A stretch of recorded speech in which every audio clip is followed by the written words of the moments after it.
So I get lazy sometimes.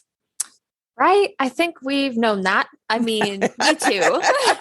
Thanks. Wow. I have discovered Instacart and it has saved me a ton of time.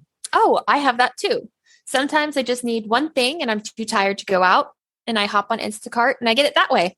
Yeah, it's so simple. It's so simple and easy to use. You can find everything that you usually buy and get smart suggestions for new items, which is always interesting for me because I'm like, oh, yeah, I do want that. And I didn't even know it. Mhm. And you can shop from multiple stores and have things delivered on a single order.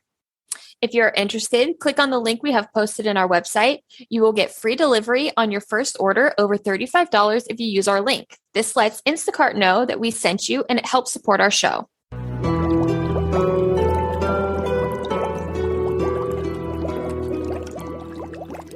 Hi, and welcome to episode 72 of C3 Crystals, Cauldrons, and Cocktails. I'm Wren. And I'm River. And today we are going to be talking about witchcraft basics. Yes. But first, obviously, what are we drinking? So rather than drinking, we're actually eating our cocktail tonight. So I bought this lovely pecan liqueur at the liquor store last weekend, and it tastes great, just straight as a shot, which is very dangerous. But we heated it and poured it over vanilla ice cream, and it is wonderful. It's called, the liqueur is called Artisan Pecan Liqueur, and it tastes just like pumpkin pie. And so we're calling this, pecan pie. Wow, it's going to be one I know of those what you episodes. meant. It's been a long day, y'all. Yeah. So we're calling it pagan pecan ice cream. And we'll post a TikTok about how we made it. We tried to set it on fire and that didn't work. It wouldn't set on fire. And we had to, it was the whole thing. But anyway, we'll post what we did do with it and it's delicious. So I highly recommend. So we've gotten some new listeners lately and we thought we would do a podcast episode about witchcraft basics because we do get a lot of questions about, how do I start? What do I do? So first of all, how do you even know you're a witch? Well, some of us have always known. It's just been part of us as long as we can remember. Yeah. And some of us just realized over time that our way of life was witchy, even though we never really thought of it in terms like that, like witchcraft before. One site I found said that witchcraft is a practice of harnessing one's will to manifest their best life and become their best self. And I think that is wonderful. Yeah. That's a lovely definition. So it's often called a path because we're all on a journey towards healing, happiness, enlightenment, whatever it is that we are pursuing. So it is a journey. It's not just bam, I'm done. It's a continual journey. And so it is called a path. Now we're all different. So no two paths are the same. The way we wander is not something that can be dictated by one witch to another, since all of us experience things differently, we journey differently, our lives are different. So even best friends like us are not going to walk the same path the same way. Yeah. I mean, we actually honestly are not on the same path at all. We have two different visions for our witchcraft. We are just on the same wavelength with each other. We're good friends. So, just because you might even follow the same quote path as someone, you're not going to walk it the same way as any other person. Yeah. Some view witchcraft as a religion. So like Wicca or the Norse witchcraft that might worship Viking gods or whatnot, or voodoo or Santeria. To some people, witchcraft is a religion. Some worship personified deities, that kind of thing. And some people, it's not religion at all. It has nothing to do with religion. So that being said, that everything is all different, there are commonalities to consider when you're trying to figure out what your path should be. And a lot of that is going to depend very much on your own personal belief systems and the symbolism that your subconscious uses. There might be something that really calls to you that makes your soul sing, and that might be what your calling is. One way to see what might be the right path for you is to consider that subconsciousness that I'm talking about. If you close your eyes to meditate, deep breaths, that kind of thing, where does your inner mind go? What is it that comes to mind when you're trying to focus yourself? And this is going to be a really important clue to what your type of magic is. So it might appear as a vast library with long corridors where everything is stored, or it could be like a computer warehouse. It could be very cold and with boxes where everything has its place. It could be that, it's a mystical type place where all the information is stored in nature and all the symbolism is about greenery and seeds and growth. Is it dark? Is it full of greenery? Is it water like a lake or an ocean? Does it have colors like oranges and warmth like fire? So, think about what it is that your mind goes to, and that might be a clue as to what your type of magic might be. Another thing to consider when you're looking for your path, when you are spent and tired and drained, what is it that helps you recharge? What is it that makes you feel better? Do you find comfort in nature? Are you one of those people that's like, I am drained, I'm going to go out for a walk in the park or out in the forest? Or are you one of those people that needs the buzz of the city? There's a whole energy to a city. Do you recharge by being around people? Maybe a coven is going to be your thing. Do you recharge by being alone? Maybe you're going to be a solitary witch. An important way to find your path is to research, read everything. Some books will speak to you. Some you'll find that you don't agree with. There's books that talk about what is it called? The rule of three. There's ideas that do no harm. I mean, maybe that's not your thing. So you might not agree with every book you read. Doesn't mean that those books are, quote, wrong. It just means that line of thought is not for you. The moon is, and always has been, very important to me. So I love to read books on moon magic. One of my favorite all-time books is Moon Magic, a handbook of lunar cycles, lore, and mystical energies by Aurora Kane. And it's not just because she has my last name, but it is a favorite of mine. And actually, I think Wren is the one that introduced me into that book. Yeah, I found that book first, in a bookstore, and as I have many witchy books. Me too. And it called to me because moon magic has always been something that I didn't know that I was into, because I was one of those who I didn't know what to call myself, but I knew that people saw me as quote unquote weird because I wanted to be outside more, and I wanted to be, I hate shoes. I want to be barefoot in the wild. Yes. And I was just like one of those quote unquote weird kids. Well, you're not a conformist. So yeah. And I see myself living out in the wild and in the forest, and I want to have a little cottage, and the moon calls to me, and she's going to be that witch in the river that lives out in the woods and scares off all the people that come to visit. Yeah. Yeah. So. But the moon has always been something that's called to me, and I didn't quite understand what it meant. And I'm one of those ones, like how you said in the beginning, where you might have felt it and not realized it, so you start to realize over time what you are, or what your way of life. Wow. What way of life you want to live. And so over time, it's kind of been that same way for me. And actually the moon book was one of my very first witchcraft books that I was like, oh, that's what I am. Like, it makes so much sense. Yeah. I felt at home when I started to do more research and delve into what I really like, and learning that I don't have to conform to a certain idea of what a quote unquote witch is supposed to be. Like, there's nothing, you're not supposed to be anything but yourself. That's correct. I like that.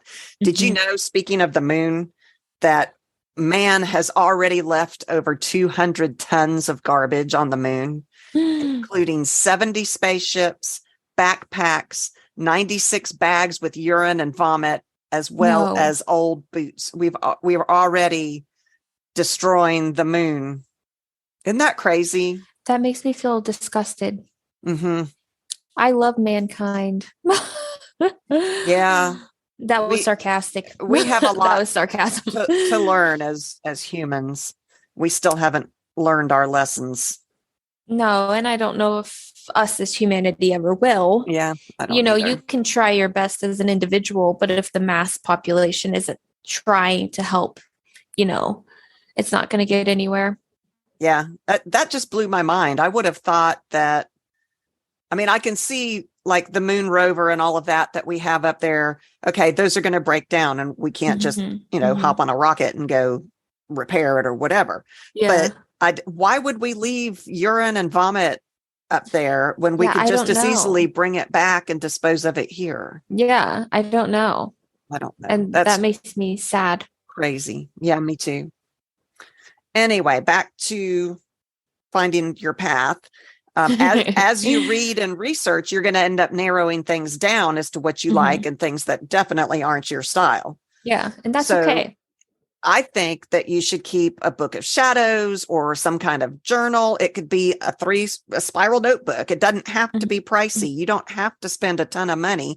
You can, and it's lovely to have, the leather bound journals and that kind of thing. I would love that stuff. But if you can't afford that, that's okay. You don't have to have expensive things just to be a witch. Yeah. One of my favorite notebooks that I've had of all time, and I actually currently, it's not anything. Okay, that's wrong. I was going to say it's not anything witchcraft, but it's my recipe book. Oh yeah.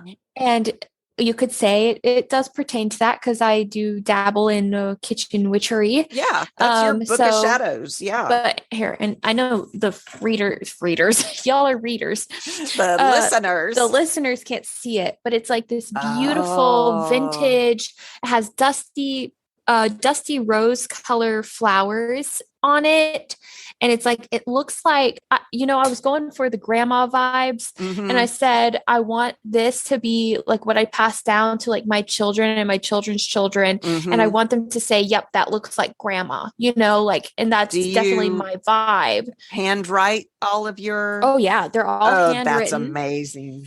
And so I only have a couple in there, and I actually have a list of ones that I need to add. I have a couple of recipes so currently I have my chili recipe, which is very good. I have my hot chocolate recipe, and I have my cheesecake recipe, and I have a ton more to add. I just need to sit down and write them in. It's all handwritten, but this book was $12.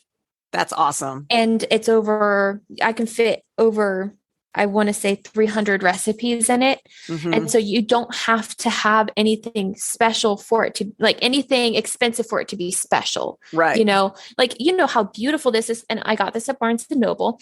Okay. And so it was like, you guys can go, and all their notebooks, they do have some pricey notebooks. Yeah. I'm not going to lie. Some of the really nice ones are very expensive. But you go to the little tiny notebooks. I guess this is a standard notebook. Yeah. If you've got the money, then go to Etsy and look at, they've got real leather bound, handmade books there that are just gorgeous. Yeah. But if you don't, then you can also have something gorgeous like what you're looking for. And it's $12. And then you can even probably at the dollar store, there's probably some really beautiful ones there too for probably $5. Yeah, probably. So I would say you do need to have a journal for this path, especially as a beginner witch, if you are.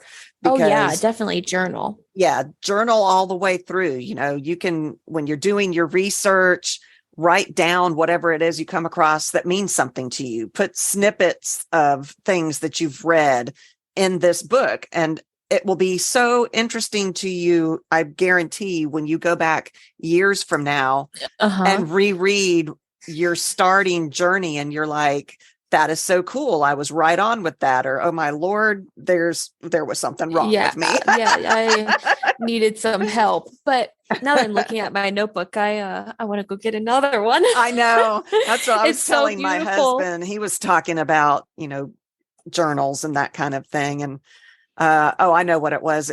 I like to do art when we're watching TV at night, and I have my glitter pens and that kind of thing. I'm a very artsy type person. And he's like, you haven't been doing that lately. And I said, you're right. But I have stacks and stacks of journals that are for my art that I haven't even used yet. And I'm still thinking, I need another one. I need another one. No, right now, I think I've convinced myself I need another one to start taking more, witchy notes, because I haven't taken witchy notes it's been a little bit. And there's another thing to say, like if you find yourself falling or lingering off of your path, that's not bad or good, like, I'm not going to say quote unquote distracted, but I've been busy, like so busy that I haven't been able to focus on my craft at all.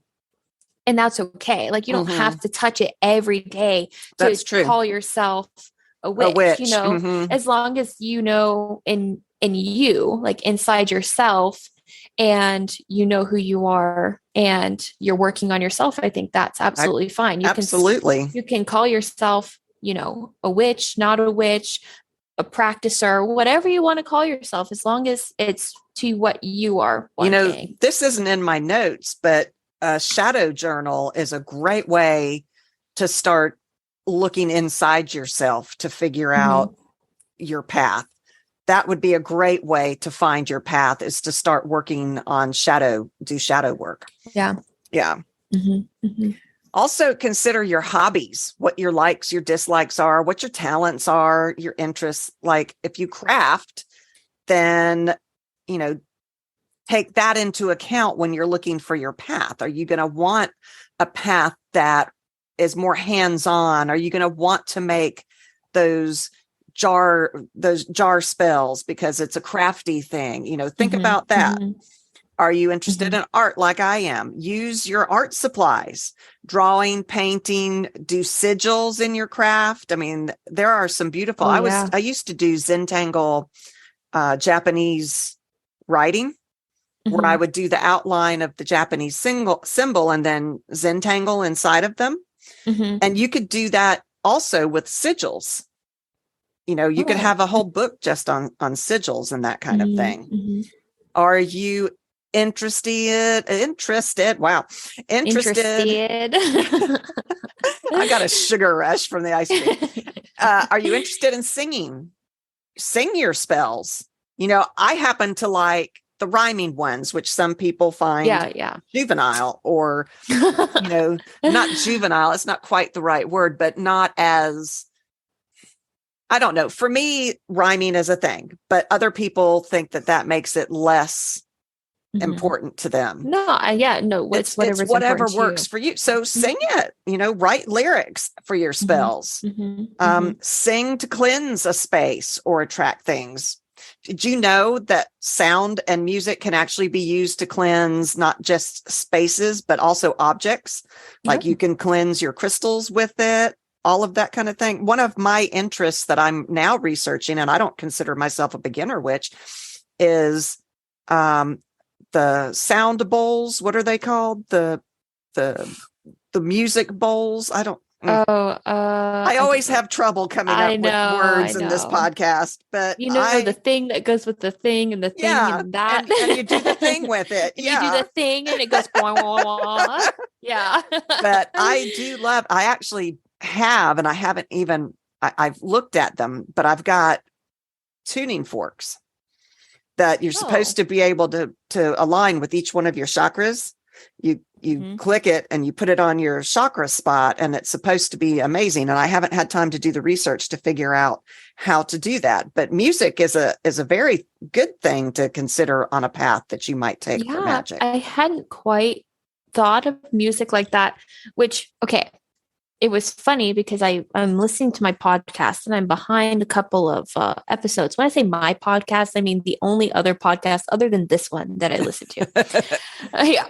And the host was like, yeah, I can sing. So like she can match pitch, right? And she can match pitch, but it's like when she tries on her own, she can't. So it's not like she's tone deaf because she can hear that she's off key, you know?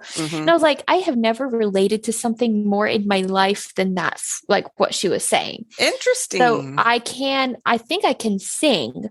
Well, I can't sing. I mean, yeah. But I can match pitch, but if I try to do it on my own, I can't. So like I have to have like, I'm pitchy, I guess. I think sound is very magical. You know, I've got lots of wind chimes out on my deck. Yeah, I love wind chimes. And the way they make me feel, number one, it's a windy day. So my aura is being cleansed when I'm out there. The wind, I love that kind of thing. But when they do their noise, it just makes me feel magical. Yeah. So sound is something that if you're into that, totally incorporate it into your magic. There is nothing wrong with that. Sound, yes, but my sound, no. I don't think I've ever heard you sing. We'll have to. La. Woo! Okay, sorry. Okay. So, you know, early on, let's see, what was I talking about? Sound. Oh, do you enjoy, I know, I'm sidetracked. Do you enjoy collecting stickers? Use stickers to seal your spell jars, or, you know, use them like sigils and stick them to things. Yeah. How cool is that? I have a sticker that sorry, my brain's just going. I have a sticker that's a holographic chicken and he has sneakers on. Oh, how cute. It's one of my favorite ones. I bought it off of Etsy. I love Etsy. It's amazing.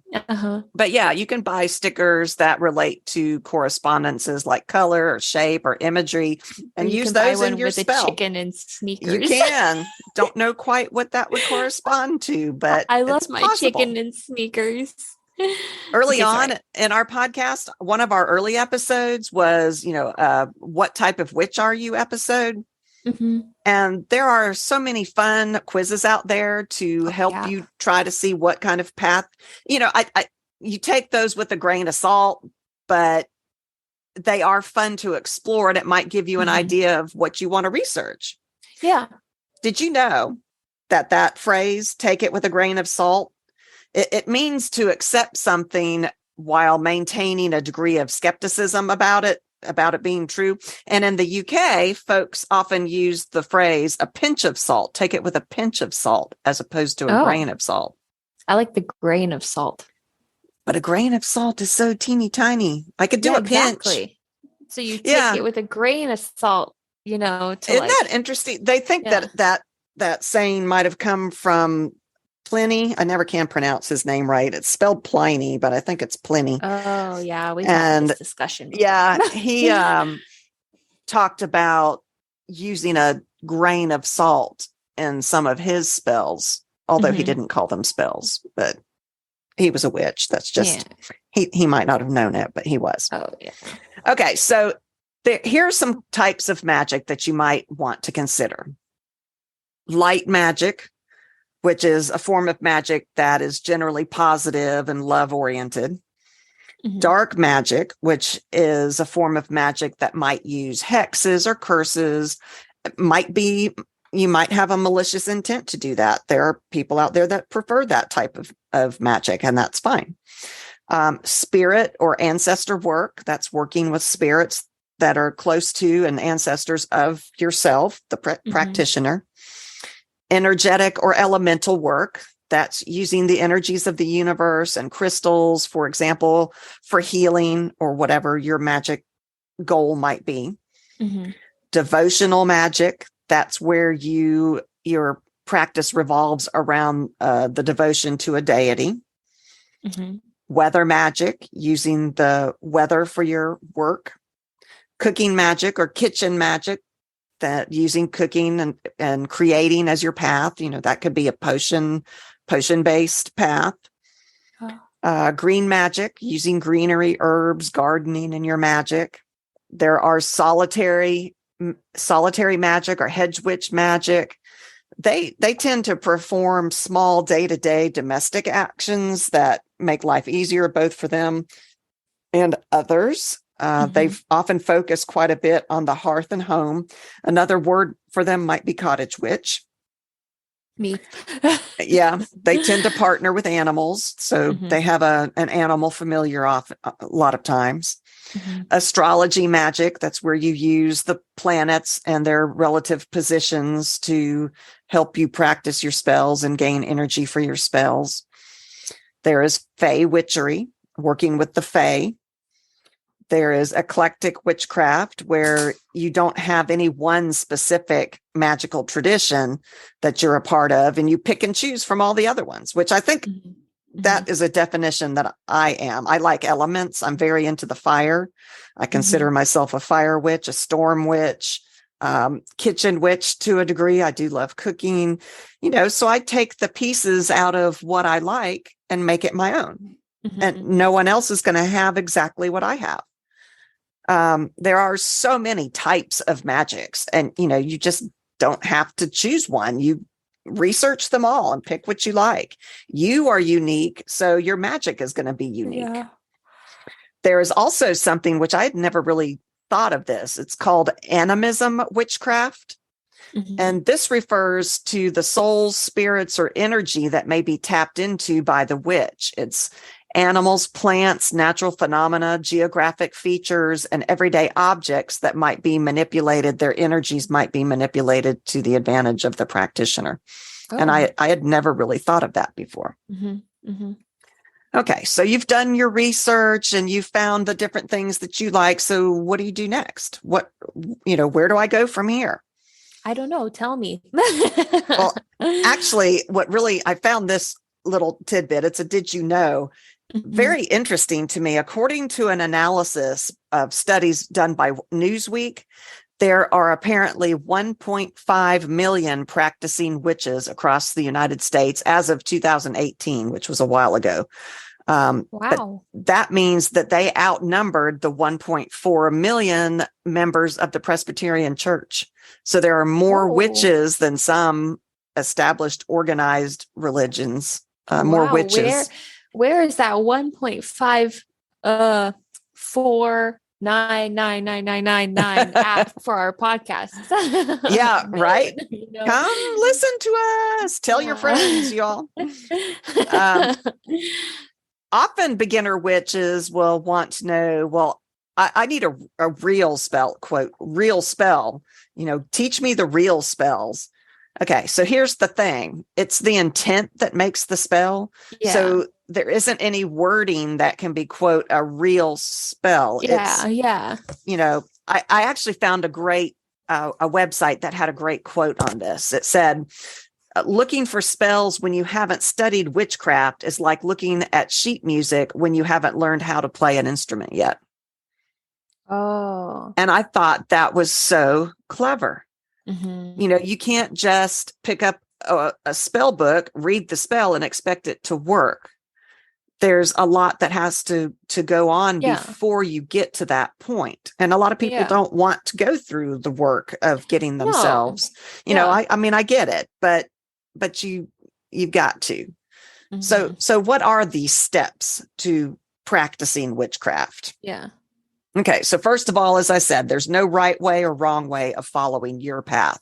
A lot of this stuff is going to come naturally to you as you go. Some things are going to feel uncomfortable or wrong.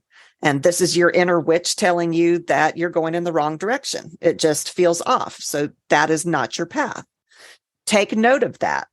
Listen to yourself and say, okay, I thought I wanted to do this type of magic, but it doesn't feel right. I feel uncomfortable. So try something else. There are some foundational skills that you should work on before you jump straight into casting spells. The spells aren't going to work if you don't do this groundwork first. Mm-hmm. So you begin by training your mind. Intent is key to witchcraft. So you need to be able to block out random thoughts and get, yourself focused in order to get the results you're looking for. Meditation, at least for me, is key to getting my mind in shape for magic. Practice. It's not called practicing witchcraft for nothing. You have to practice. It may take a bit to get your mind disciplined. Stay at it. Keep trying. Mm-hmm. Mm-hmm. You can find guided meditations online or on YouTube. I found a chakra one that I still use to this day. I've been using it for probably 10 years and I love it. Find one that works for you. Mm-hmm. Soon you'll be able to then focus your mind at your command. Right now, even still, I have a hard time without guided meditation to walk me through it. I am a very spastic, OCD. I don't know what my problem is, but I'll sit down. You're absolutely right. I know I'm right. Thanks. But I'll sit there and I'm like, okay, I'm going to focus on this. And then I'm like, do ghosts have teeth? It's just my brain goes off. It's the same way. Like you have to be, I say, what's my saying? My brain's not working today either. I can't think of the word that I usually say where I'm like, I have to be in that headspace, mm-hmm. No matter how hard I try to sit down and be like, yes, I'm going to make this work. If I'm not in the right headspace, it's not going to work. Right. So like, it's not just one of those things where it's like spur of the moment and I just do it and it works. Like, it's not how you have to have a clear mind. You have to be able to, like, my whole thing is clear your mind, be in the headspace, breathe, and have clear focus on what it is that you want. And pay attention to what's going on when you can't. What is it about where you are that isn't mm-hmm. working? Maybe you need to move your space that you're trying to meditate mm-hmm. in or get yourself mm-hmm. focused in. Is there a TV going on that is cutting into your organization and your focus? Mm-hmm. Pay attention, which brings usually for me, it's socks. What? My socks overwhelm me. Wren? Listen. What does that mean? They're my socks. I hate wearing shoes. I hate wearing things on my feet. Me too. But I always wear shoes and socks because I'm always out and about. And so at home, whenever I'm agitated and grumpy, I always go, am I wearing socks? And yes, most of the time I am. So then I take off my socks and I feel a million times better. That cracks me up. Why? It's an oversensory thing. Like, I'm oversensored and that's just how it is. Like, I can't focus that's my thing that makes me oversensored or makes me not be able to focus. Your socks. Something as simple as socks, because it makes me, I don't know. Okay, so that's going into the title of this episode somehow. That just blows my mind. They're so tight on my feet. And then I can feel my toes. And then I don't like feeling that I have toes. It's a whole thing. It's a sensory overload type of thing. Wren, and then, I love you. and then after I feel my toes, I can hear everything around me. Like, I can hear like my cat, like, biting her toy, and I can hear the TV and I can hear the squirrel outside. And is that a good thing or a bad thing? It's a bad thing. Because then you're distracted. Because I'm super distracted and like oversensored and I can't focus. Well, that brings me perfectly to the next topic, is to become aware. Yeah. And I'm aware. Yeah. That's interesting. Just focusing your mind isn't enough. Self-awareness is our ability to accurately describe ourselves and understand ourselves. Empathy is our ability to accurately understand and share the feelings of another person. Mm-hmm. Intuition is a thing as well that goes under this becoming aware. hone that intuition. Intuition's the ability to understand something immediately without the need for conscious thinking about it. Mm-hmm. So yeah, being aware of the socks on your feet and knowing And my toes and your toes, knowing that that's a trigger for you Ugh. is important. So learn your triggers. Is it going to be as simple as I need to move into the bedroom and sit on the bed because I'm too distracted in the living room? Mm-hmm. The computer's to take there. Off my socks. Yeah, that blows my mind. But yes, so become aware of Mm-hmm. all of these things, and Mm-hmm. keeping that journal will help. Yes. Your will.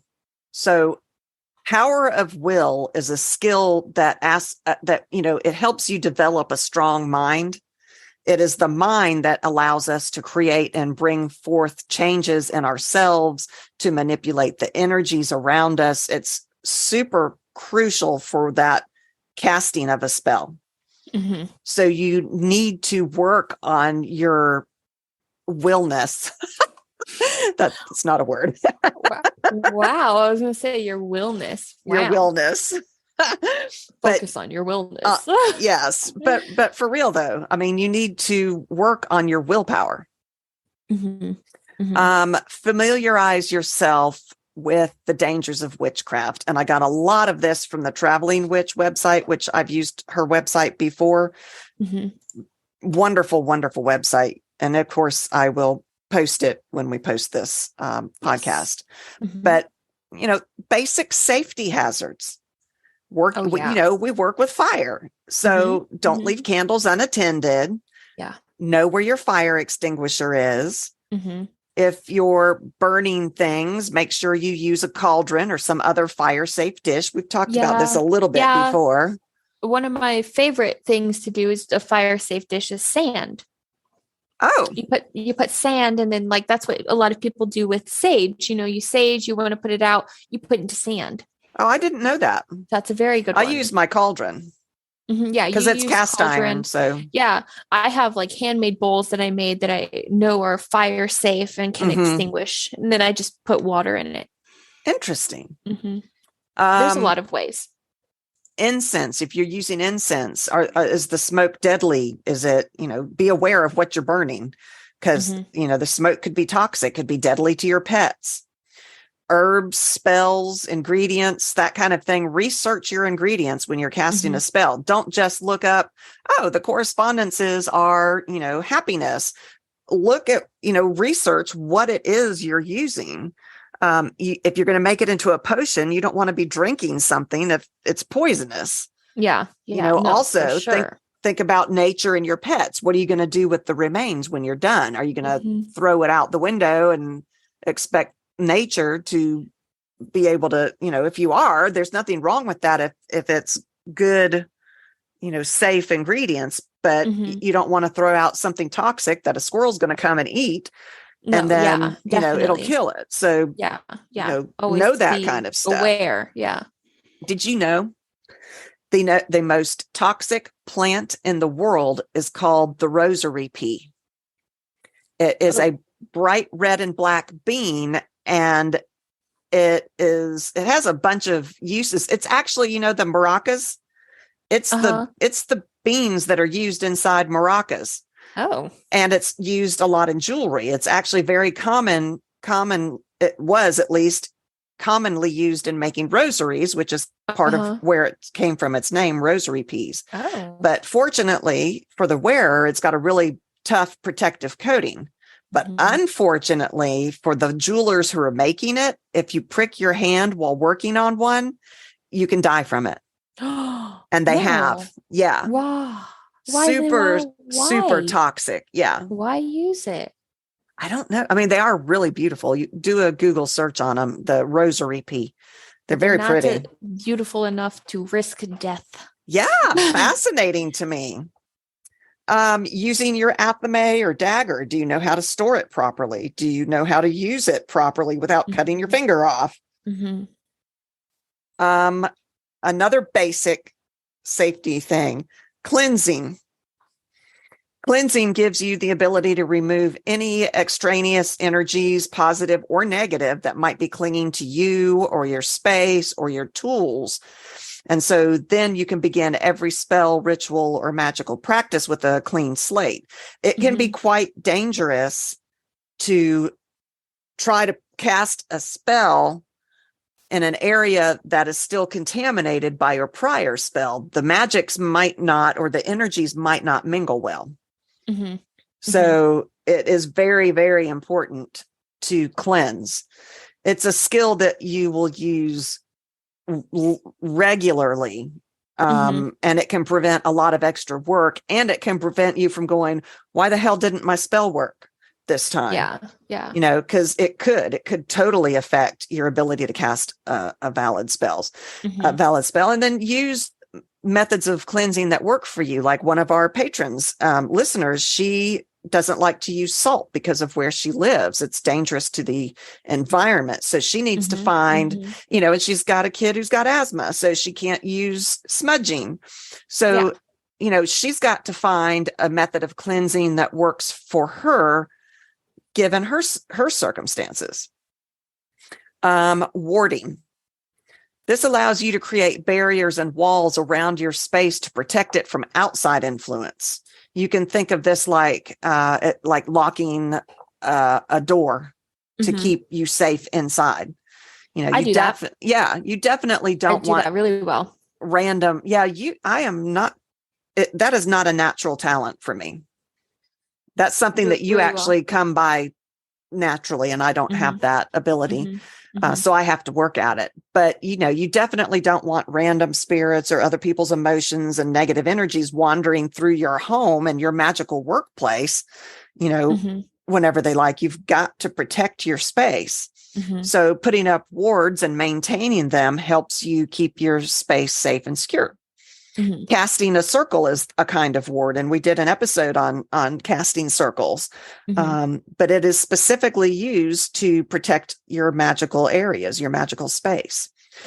Learn when and how to cast a circle, find a warding spell or ritual that works for you. Figure out what works for you. That's another reason of using that journal. On this date, you write down all the details, and then later you come back and go, well, okay, well, that didn't work. Yeah. Like, I don't think I'm a very good person to ask, how do you, set up, how do you ward, how do you create that barrier? Because in a sense, I've done it my whole life, so I don't know how. It just I don't know happens. how. I'm naturally an empath. And I guess at some point in my life, I was like, I can't take all of this at once in one room. And I was just able to do it. And I've been able to do it for a while. I'm able to block out people's emotions and other but you can't that come a Nótt game. You can't teach someone, because I've asked you. Yeah, I know. I can't tell you how. I can just say, I just think about it and feel that they can't get through. And that's what, that helps. Like, and that's my way of setting up my boundary, apparently. That's interesting. I really need to work on that. Putting up wards and maintaining them, helps you keep I already said that. Grounding is the next topic. So this is a method of equalizing energy in your body. The whole point of grounding is to make sure that you don't become over full of energy. In my brain, I always picture, exploding things like like the Alien movies where they come out and they explode out of your stomach. I'm like, if you don't ground, you're going to have this energy exploding out of your stomach. Okay. It is important because many of the things that we do in our day-to-day lives and in our magical practice can pull our energy out of balance. It can either leave us with too little energy where you just feel drained, or it can leave you with too much and you got little alien energy bursting out of your body. Yeah, alien energy. So by grounding, we can rectify any imbalances in our energy so that we can perform magic comfortably and safely without throwing ourselves into chaos or the places around us, or our spells to go awry and cause havoc instead of the intent that we had for them. Yeah. So definitely try different methods until you find one that works for you, and then stick with it and do it and use it. It's definitely a lot of like feel and go or not go type of thing where you're like, I'm going to try this. Ooh, that didn't work. Let's not do that again. Or I'm going to try this. And that worked really well. Let me keep doing it. And then you get better. And make note of it in your journal because like me, I'm like, which one was it that worked again? Yeah. Was it the alien or was it? Yeah. Okay. So the next thing is you need to know and work on is banishing. This allows us to forcefully remove entities and energies that we don't want in our space. Knowing how to banish gives you the confidence to be able to perform more advanced spell work, maybe summon spirits, pursue your magical practice in the knowledge that if anything bad does come up, you'll be able to get rid of it. So definitely don't try. It can be dangerous to try doing more advanced spell work if you don't have this skill down pat. Yeah. Find a banishing spell that works for you and keep the materials for that spell on hand at all time. The Traveling Witch, this is mostly from the Traveling Witch website. She says she typically suggests that witches create a banishing kit for themselves so that, it has everything they need to be prepared to do their banishing spell. And they keep it with them wherever they are, whether they're at home or out in the field, so to speak. So that's what she says. She also says, as to finding your path, she calls it a cornerstone. She said, a cornerstone is any practice that you repeat on a regular basis that gives your craft a kind of rhythm and structure. One very common example would be observing the lunar cycles. So holding your ritual on the full moon or the new moon, that creates a rhythm and a magical structure for you within the context of your practice. I mean, I could talk about the moon for a long time based on that. Yeah. I mean, imagine the moon has been here for how long? long time. Yeah. These practices can be done monthly, weekly, daily. Like you had said, you don't have to do witchcraft daily to be a witch. No. Some of us don't have time to do it daily. I wish that I did have time to do it daily. Yeah, me too. I do have my altar right next to my bed now. I finally got it set up. Oh, yeah. And the first thing I do when I wake up and sit up is I see my altar, and it makes me so happy because I've got, like right now, I've got different cards in it that mean something to me. And, for different times of the year, like right now, we're coming into the lighter path. We're heading towards the longest day in the summer. And so my cards that are there are all about embracing the coming light and shedding myself of the darkness. And so that's the first thing I see in the morning, and it makes me happy. So it is kind of a daily practice because it's there every morning when I wake up. Yeah. Consistency helps the beginner move forward on their path, and it helps us that aren't necessarily beginners stay on our path. It may seem like that this is a whole bunch of stuff you have to do before you get to the juicy part of actually casting the spells. But for your own safety, for the safety of everybody else, you really need to discipline yourself before you try to do spell casting. It was a while. I want to say 2 years into me, quote unquote, practicing the craft, if you will, to even cast my first one. Just because, I mean, I am wary and timid, like as you, I mean, person. I think that's a very good way to be. Yeah, but it's a responsible way to be. Important. Yeah. So there's no rush to any of this. I think I'm trying to remember what my first spell was. I think it was a jar spell, because I felt more comfortable doing a jar spell that contained it was more of a focused spell than doing just sending it out to the universe type spell, which can be dangerous. But I'm pretty sure that was what my first spell was a jar spell. Yeah. I mean, for me, I've always felt the energies around me, but the empathy I have causes problems with me trying to keep my mind clear because I absorb the energy of animals and people and things around me. And so it is very difficult for me to reach that focusing point where I am comfortable that I'm not going to have something inadvertently come into my spell work. Yeah. It takes practice.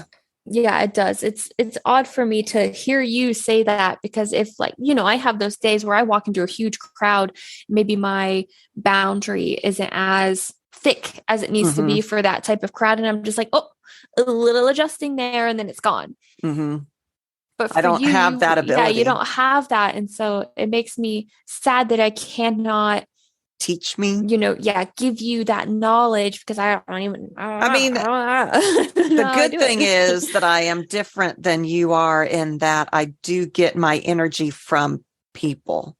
Yeah. I am a people person and you are more of a loner. Yeah. And so the empathy, I like to help people. And so I'm always drawn to people and people are always drawn to me. I make friends everywhere I go. I go to a bar and I'm best friends with someone by the end of the night, just because I can feel so much about them. And that makes me, that rejuvenates me. So, helping other people, but I do get overwhelmed. Yeah. And when I do, I don't know how to stop it. I don't have the ability that you do to put up the wall.